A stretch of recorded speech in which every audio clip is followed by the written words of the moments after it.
शायद संभावना। सारे दलित एक्टिविस्ट, इंटेलेक्चुअल्स, एमपीज, एमएलए को किसी ने चुप रहने की, शायद कीमत मैं शब्द का इस्तेमाल कर रहा हूं, शायद शायद सुपारी दे रही हो कि दलित अधिकार पर खास तौर से नौकरियों को जो घट रही हैं, फ्रीशिप, स्कॉलरशिप के अलावा आप बाकी कुछ भी बड़बड़ाते रहो, हिंदुइज्म को गाली देते रहो, ब्राह्मणवाद को गाली देते रहो, ब्राह्मण को गाली देते रहो, उससे हमें कोई ऑब्जेक्शन नहीं है। हिंदू राष्ट्र के लोग हैं, उनका प्राण जाति व्यवस्था के सीने में बसता है।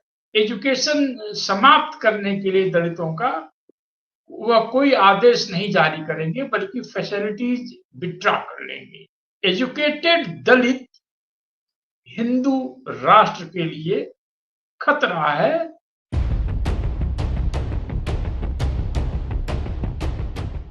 दलित मुक्ति के प्रश्न और शिक्षा का सवाल। अभी एक एपिसोड में हमने चंद्रभान जी से बात की थी कि इंडियन रिपब्लिक बनाम हिंदू राष्ट्र, उसमें दलितों की क्या स्थिति होगी। आज स्पेसिफिक बात होगी शिक्षा के सवाल को लेकर। पूरा इंट्रोडक्शन देता हूं, उसके बाद वो खबर की क्लिपिंग्स भी आपको दिखाऊंगा कि डॉक्टर अंबेडकर के पूरे दर्शन में शिक्षा का सवाल जो है ना, एकदम बुनियादी सवाल था। बहिष्कृत हितकारिणी सभा के लिए उन्होंने नवाबों जमींदारों से 1350 पाउंड के आसपास चंदा लिया था। गोलमेज सम्मेलन में कई बार कह चुका, और बच्चों के लिए सोलापुर में और कई जगह हॉस्टल बनवाए। उसके बाद उन्होंने पीपुल्स एजुकेशन सोसाइटी बनाई, जिसके तहत सिद्धार्थ कॉलेज, मिलिंद कॉलेज खोले गए। कई संस्थाओं का निर्माण किया उन्होंने, प्रिंटिंग प्रेस खोला। जब इंडियन रिपब्लिक था तो फ्री का एजुकेशन था, और फ्री का एजुकेशन पढ़ के आज जितने दलित साहब लोग घूम रहे होंगे पूरे देश भर में, वो सब सरकारी स्कूल के ही पढ़े होंगे। पुराने साहब, नए साहब होंगे वो हो सकता है कि अंग्रेजी स्कूल के पढ़े हों, लेकिन पुराने साहब लोग जो है ना, सारे सरकारी स्कूल में फ्री का पढ़ाई किया, पैसा लिया, वजीफा भी लिया। IIT, AIIMS, medical colleges, universities, तमाम जगह मुफ्त में पढ़ाई भी मिली और स्कॉलरशिप भी मिला। लेकिन अभी खबरें कई जगह से आ रही हैं कि स्कूल सरकारी मर्ज किए जा रहे हैं, या यूं कहिए कई कई हजार स्कूल बंद किए जा रहे हैं। इसके साथ साथ आईआईएम, आईआईटी जैसे संस्थानों में फीस की वजह से एससी एसटी के छात्र अपना अध्ययन छोड़ने के लिए मजबूर है। पहले देखिए ये न्यूज क्लिपिंग। चंद्रभान जी इस एपिसोड में हमारे साथ हैं और लगातार शिक्षा को लेकर हम लोग लगातार बहस बढ़ा रहे हैं।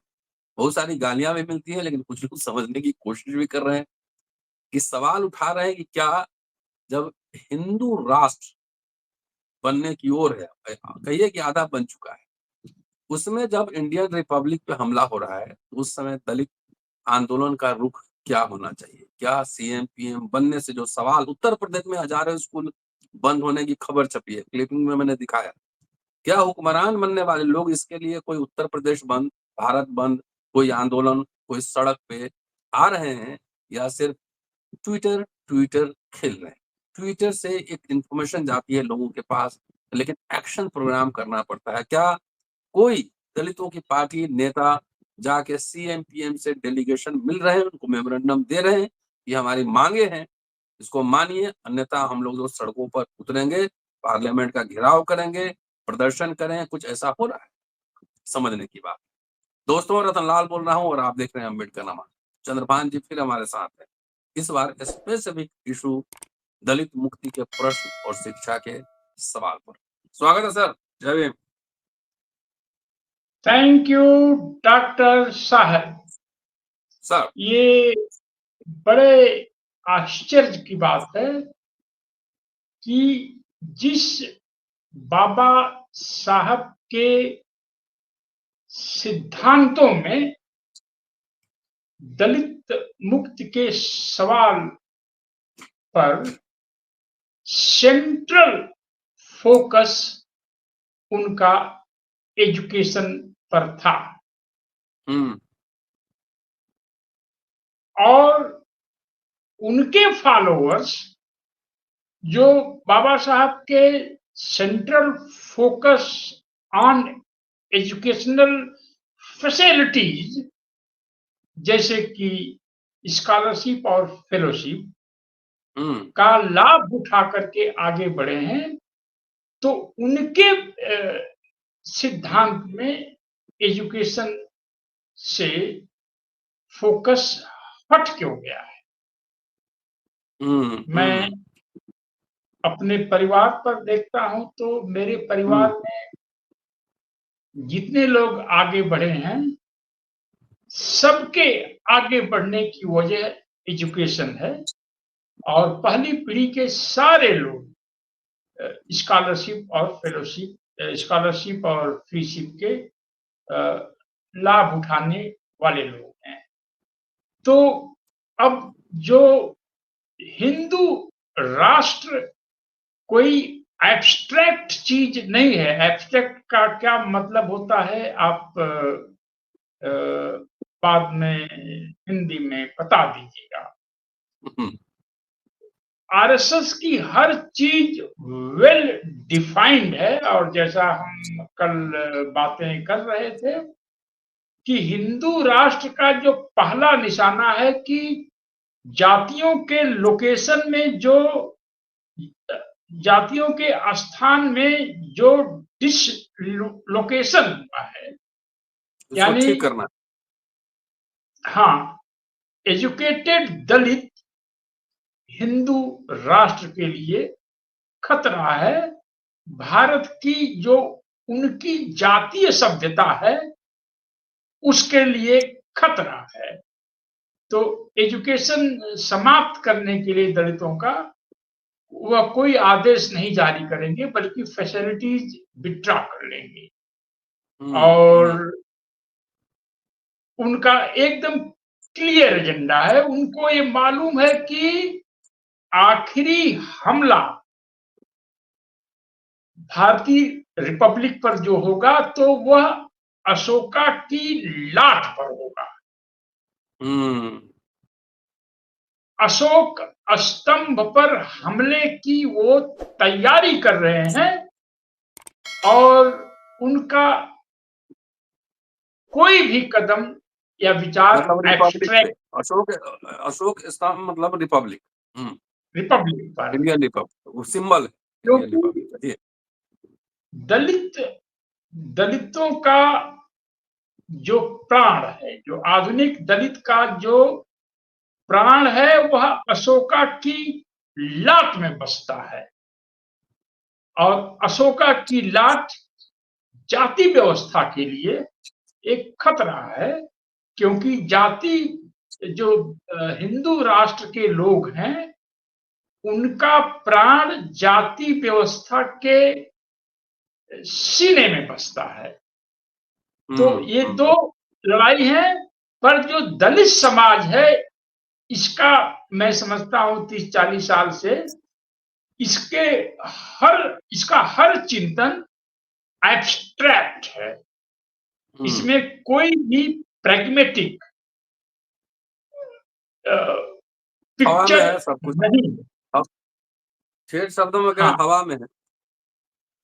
हाँ, हवा में है। तो जैसा जो आप दिखा रहे हैं हिंदी में छपा है, और यह एक रेपिटेशन कर रहे हैं हम लोग। और बाबा साहब के राइटिंग्स में एक शब्द का बहुत इस्तेमाल होता है, it is a repetition but a necessary repetition. यह मैं रिपीट कर रहा हूं, लेकिन ये रिपीट करना जरूरी है। तो जिस तरह से आज हमारे आपके फ्लैट्स में टोटियों में जंग लग जाती है, तो उसके लिए एक केमिकल आता है, तो केमिकल को उस पर डाल करके और कपड़े से रगड़ते रहिए, तब जाकर के उसकी पीतल वाली चमक या स्टील वाली चमक वापस आती है। तो पिछले कई दशकों से दलितों का सब कुछ, नारा, सिद्धांत, एक्शंस, ये एब्स्ट्रैक्ट रहा है। इसमें कोई भी व्यवहारिक या प्रैग्मेटिक चीज नहीं रही है। तो अब जब भारत के पास खूब पैसे हैं, तो आईआईटी जैसे संस्थानों से बहुत सारे दलित पढ़ाई छोड़ रहे हैं और ये वो दलित बच्चे होंगे जो संपन्न परिवारों से नहीं है, जिनके घर की इनकम या पिताजी की इनकम 1.5 लाख से ऊपर नहीं है, पर चूंकि पढ़ने में ये बहुत अच्छे हैं तो आईआईटी में एंट्रेंस टेस्ट पास कर ले रहे हैं, एडमिशन भी ले रहे हैं, तो परिवार रिश्तेदार वगैरह वगैरह लोग मिल करके एडमिशन करा देते हैं। पर हर महीने का खर्च, अगर स्कॉलरशिप नहीं आया समय से, अगर फ्रीशिप नहीं मिली, तो ये कहाँ से लाएंगे पैसे? हमारे समाज में जो लोग पैसे वाले हैं उनकी जेबें थोड़ा सख्त हैं, वो खुल नहीं पाती हैं, उनका पैसा दलित नेताओं और एक्टिविस्ट्स ने पिछले 30-40 सालों में लूट लिया है, उनसे छीन लिया है। एक-एक ऑफिस में 5-5, 7-7 लोग जाते हैं एक्टिविस्ट को और शर्मिंदा करते हैं अपने ऑफिसर्स को और कर्मचारियों को और उनसे पैसे छीन लाते हैं। तो अब हम तो यही सोचते हैं कि जो दलित ऑफिसर्स हैं, नौकरी वाले हैं, अपने बच्चों पर ही इन्वेस्ट करें ताकि एक नई पीढ़ी खड़ी हो जाए जो प्राइवेट सेक्टर में कम्पीट करे, जो विदेश जाए और जो तरह-तरह के नए ऑक्यूपेशंस प्रोफेशंस में जाए, सीए बने, बड़े लॉयर्स बने, इकोनॉमिस्ट बने, हिस्टोरियन बने, जैसा कि आप कहते रहते हैं। पर अब यह दलित समाज के पास लाखों लाख कार्यकर्ता हैं और इंटेलेक्चुअल हैं। मुझे तो लगता है कि दलित समाज जैसा आज पुअर को कैसे बोलते हैं? जिसके माता-पिता का देहांत हो गया हो? टूअर।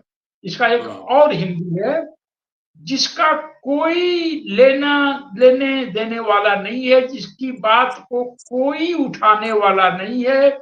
इतने एमपी और एमएलए हैं, वो उनकी जुबानें नहीं चल पा रही हैं और ये वही लोग हैं। मेरे लाइफ का पिछले 30 साल 35 साल का ये अनुभव है कि इनको दलित मीटिंग्स में माइक दे दीजिए तो माइक छोड़ते नहीं है ये।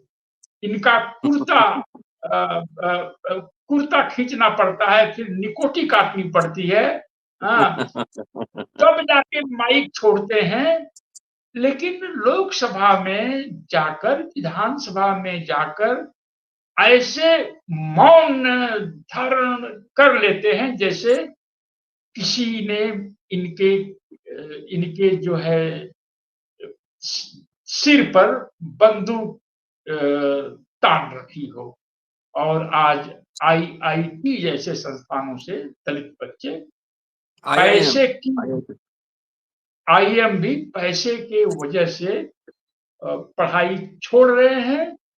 तो आने वाले 20-25 साल में, 15 साल में, 10 साल में, 2035 तक जो मैं कहा करता हूं, दलित समाज का भविष्य क्या होगा? इंडियन रिपब्लिक जब गरीब था तो वजीफा मिलता था, फ्री में पढ़ाई होती थी। अब तो 5 ट्रिलियन इकोनॉमी बनने जा रहा है, विश्व की महाशक्ति, तब दलितों से उनका वजीफा फ्रीशिप सब छीना जा रहा है। तो क्या मायने हैं? दलित हुक्मरान लोग जाके पीएम सीएम से मिलते क्यों नहीं?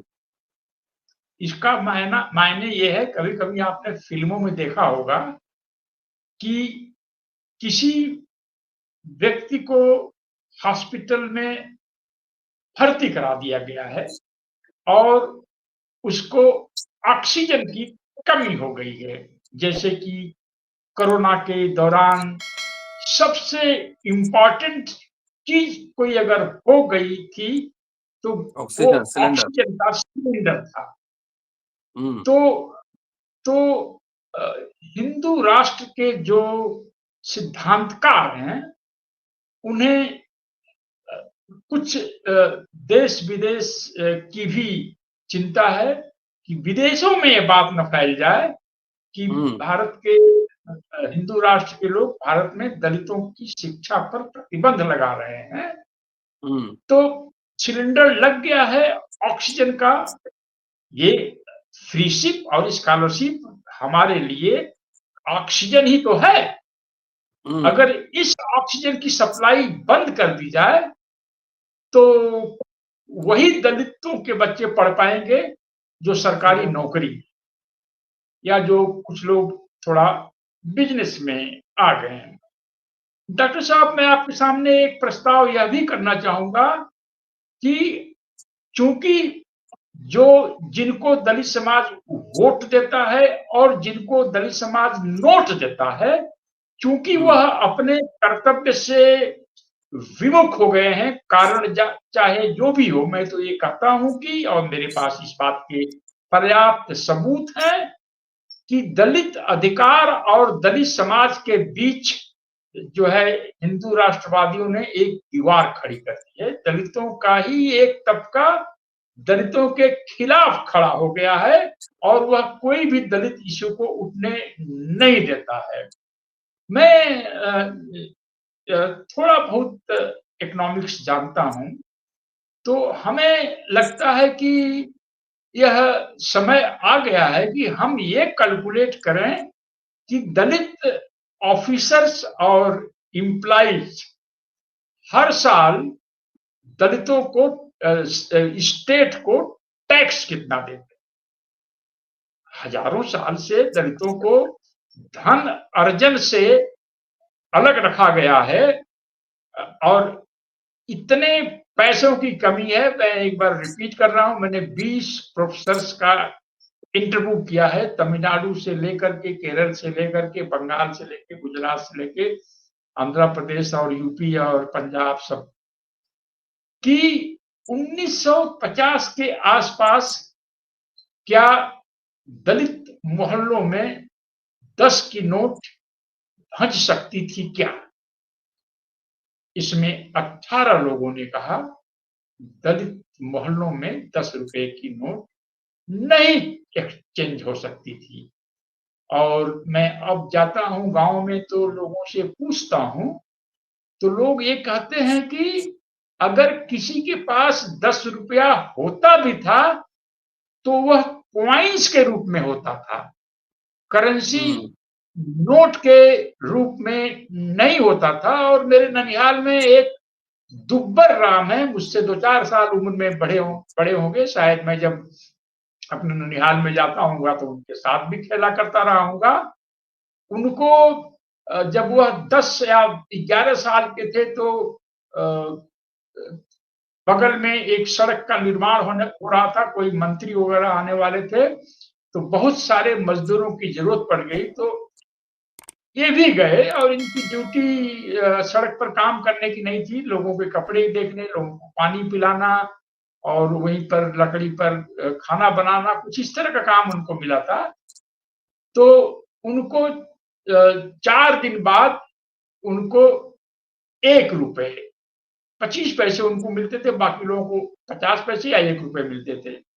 बालक थे तो 25 पैसे, 4 दिन में 1 रुपए हो गए, तो उसने इनको 1 रुपए मजदूरी देना चाहा और ये बालक थे दुब्बर राम भड़क उठे, हमें बेवकूफ समझा है, हमें ये कागज की कोई चीज थमा रहे हो, हमें पैसा चाहिए।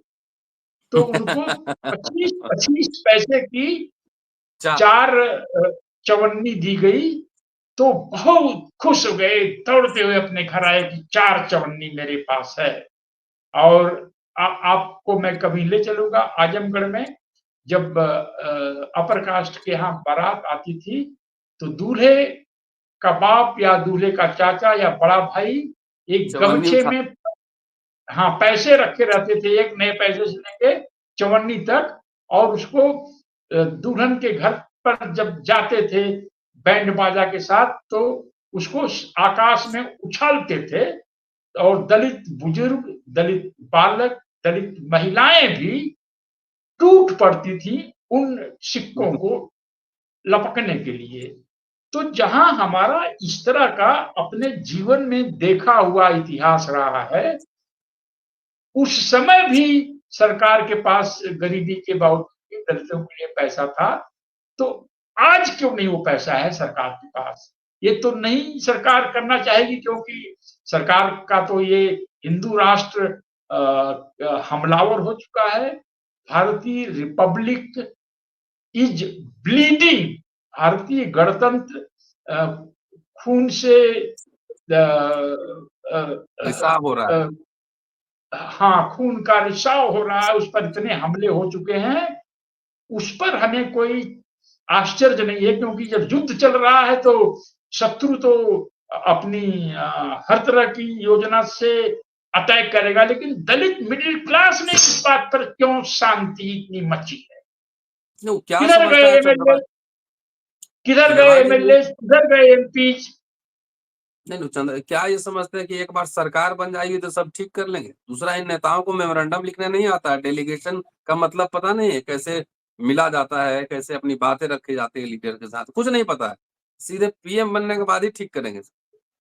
अब ये तो इस समाज का दुर्भाग्य है कि जिस समाज में जितने समाज सेवी लोग हैं, लोग होने का दावा करते हैं, 14 अप्रैल को आई और देखिए हर शहर में जैसे लगता है कि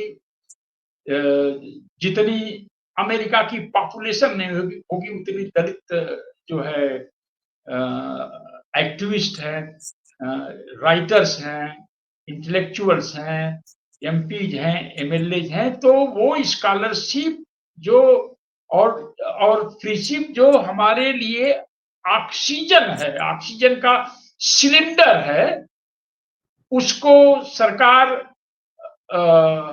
हटा रही है, तो हमारे दलित मिडिल क्लास की मौत तो हो ही जाएगी जब सांस की नली बंद हो जाएगी।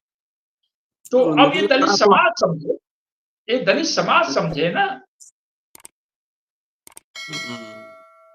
अच्छा, एक बात बताइए, मतलब आरएसएस ये समझ चुका है कि जो सरकारी स्कूल है, स्कूल में कह रहा हूँ, अभी आईआईटी आईएम पे नहीं आ रहा हूँ, उसी से ये चंदा देने वाला वर्ग तैयार हुआ है, इसलिए पहले नसी काटो वहीं पे, स्कूल ही पर बात करो। हाँ, तो यही है ना, जो भी जिससे भी दलितों को ऑक्सीजन सप्लाई हो रही थी, स्कॉलरशिप भी ऑक्सीजन की नली है, फ्रीशिप भी ऑक्सीजन की नली है, और सबसे बड़ी नली है ऑक्सीजन की नौकरी। तो नौकरी खत्म करो, फ्रीशिप खत्म करो, स्कॉलरशिप खत्म करो, फिर देखना खेल 2035 तक। वो तो आपको मालूम है, हमको मालूम है, पर दलित मिडिल क्लास के बीच जो लाखों लाख लोग चंदों पर जीवित हैं, इस वजह से कि हम मिशन का काम कर रहे हैं, वो लोग कहां गए? मिशन चल रहा है कमीशन पर। मिशन तो कमीशन पर चल। इसीलिए मैं कोई भी बात में कभी लूज टॉक नहीं करता हूं। मैं आपके यहाँ साल भर से ये बात कह रहा हूं कि स्कॉलरशिप और फ्रीशिप खतरे में है, खत्म हो रही है। अगर यह बात मैं समझ सकता हूं दिल्ली में बैठ करके, तो जो जनता के बीच घूमते रहते हैं, वो लोग क्या इस सवाल से वाकिफ नहीं हो पाते हैं, या किसी ने उनसे उनको सुपारी दे रखा है कि तुम्हारे चुप रहने की कोई कीमत है तो बताओ, और वो कीमत शायद उनको मिल रही हो। मेरे पास एविडेंस नहीं है, नहीं तो मैं दिखाता। मैं केवल यह कह रहा हूं, शायद सारे दलित एक्टिविस्ट, इंटेलेक्चुअल्स, एमपीज, एमएलए को किसी ने चुप रहने की, शायद मैं सबका इस्तेमाल कर रहा हूं, शायद सुपारी दे रही हो कि दलित अधिकार पर खास तौर से नौकरियों को जो घट रही हैं, फ्रीशिप, स्कॉलरशिप के अलावा आप बाकी कुछ भी बड़बड़ाते रहो, हिंदुइज्म को गाली देते रहो, ब्राह्मणवाद को गाली देते रहो, ब्राह्मण को गाली देते रहो, उससे हमें कोई ऑब्जेक्शन नहीं है। तुम्हें स्कॉलरशिप, फ्रीशिप, नौकरी, शिक्षा। नौकरियों बंद होते स्कूलों पर तुम्हें जुबान नहीं खोलती है। मुझे इस बात का शक है, मेरे पास प्रमाण नहीं है। प्रमाण तो सिर्फ यही है कि किसी की आवाज न तो कहीं यूट्यूब पर दिखाई पड़ रही है, न कहीं ट्विटर पर दिखाई हम पड़ आप तो रही बोल है। ही रहे हैं, हम आप तो बोल ही रहे हैं लगातार जितना अरे वो लोग बेवकूफ समझते हैं। वो लोग बेवकूफ समझते हैं हम लोगों को। ये जो है लोग लगे हैं। तो जो हम नहीं सुनेंगे तो ये क्या करेंगे? देखिए, ये है। एक तरीका हमने सीखा था इलेक्शन के दरमियान। राहुल गांधी से हमारा एक डेलीगेशन मिला था और 7 पॉइंट 7 सूत्री कार्यक्रम मैंने आपने पढ़ा होगा शायद, दलित इमेंसिपेशन मैनिफेस्टो। उसमें सारे सवाल शिक्षा और रोजगार के ही थे, ज्यादातर शिक्षा के थे। तो उसमें भी गालियां पड़ी कि हम राहुल गांधी के यहाँ कुछ मांगने गए हैं तो चमचा है, तो कांग्रेस एजेंट है, तो हरिजन है, तो दरिजन है। इन मूर्खों को बोलिए, इन मूर्खों को। और हम तो बिहार के हैं, गाली का भंडारा तो मेरे पास बहुत रहता है होलसेल, लेकिन वो दे नहीं सकते हैं। इन मूर्खों को बोलिए कि अपने नेता को जिसको एमएलए एमपी बना रहे हो, हुक्का राम बनने का जिसको ख्वाब दिखा रहे हो, जाके एक बार पीएम से तो मिले, एक डेलीगेशन तो लेके जाए, एक मेमोरेंडम तो दे। ये सब नहीं आता है करने, खाली हुक्का डॉक्टर पिटा। साहब, एक एपिसोड आप कर लीजिएगा दलित वेंचर फंड पर, शेड्यूल्ड कास्ट वेंचर फंड पर। हम मांटेक साहब से बातें कर रहे थे, काफी पी रहे थे और बिस्किट भी खा रहे थे। कॉफी पी रहे थे कि काफी पी रहे थे? काफी काफी पी रहे थे। तो हमने उनसे ये कहा कि सर, इंडियन स्टेट के पास इतना पैसा आ गया है कि आपने एक छठवीं या कौन सा आयोग में इतना तनख्वाह बढ़ा दिया कर्मचारियों का, तो दलितों के लिए सुअर चराने का 5,000 का, 10,000 का लोन, कुछ मोची को कुछ 10,000 का लोन, ये सब छोटे-छोटे लोन वो भी देते रहिए, लेकिन क्यों नहीं आप करोड़ों में इन्वेस्ट करते? क्यों नहीं इंडियन रिपब्लिक जिसको बनाने में बाबा साहब डॉक्टर भीमराव अंबेडकर का बहुत बड़ा हाथ था, उनके साथ नेहरू भी फॉर श्योर खड़े थे। तो क्यों नहीं भारतीय रिपब्लिक दलित बिजनेसेस में इन्वेस्ट करे?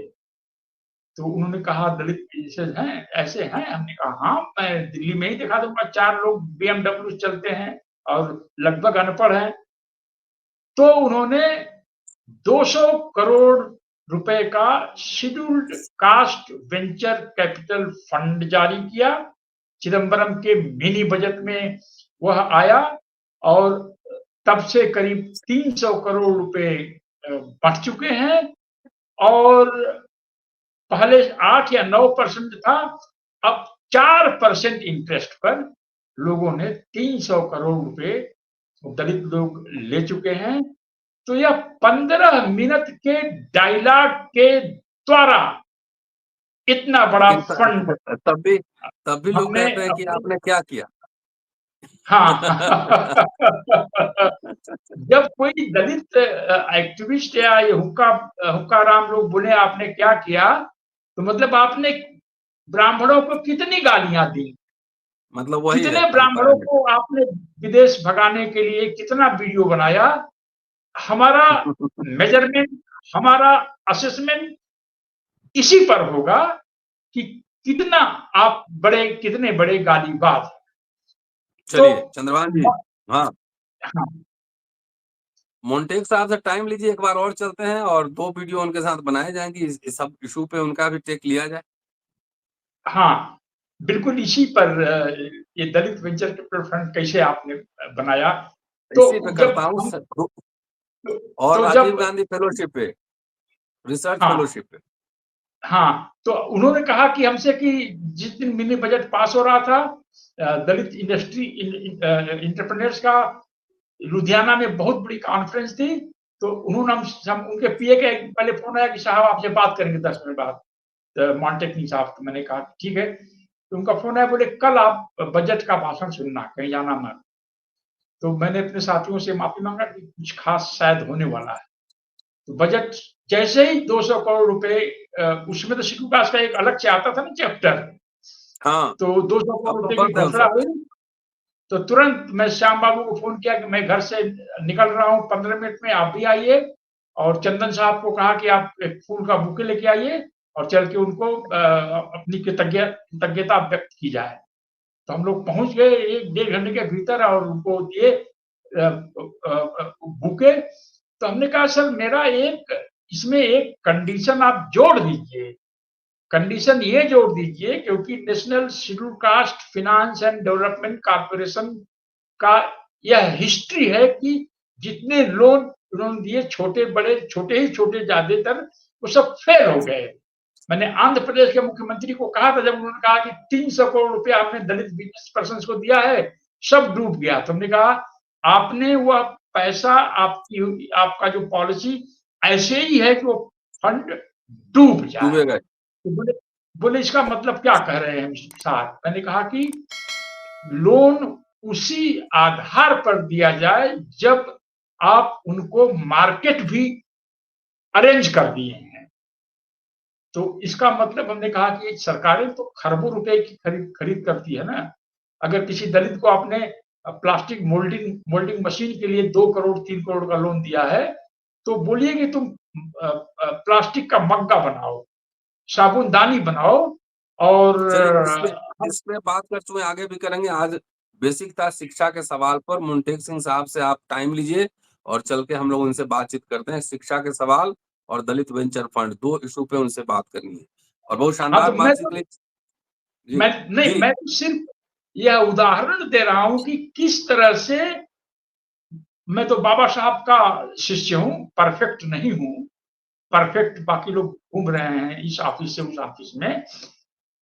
आप जो इलीट वर्ग के पॉलिसी मेकर्स हैं, उनसे आप निगोशिएट कर सकते हैं। संवाद पर करना पड़ेगा।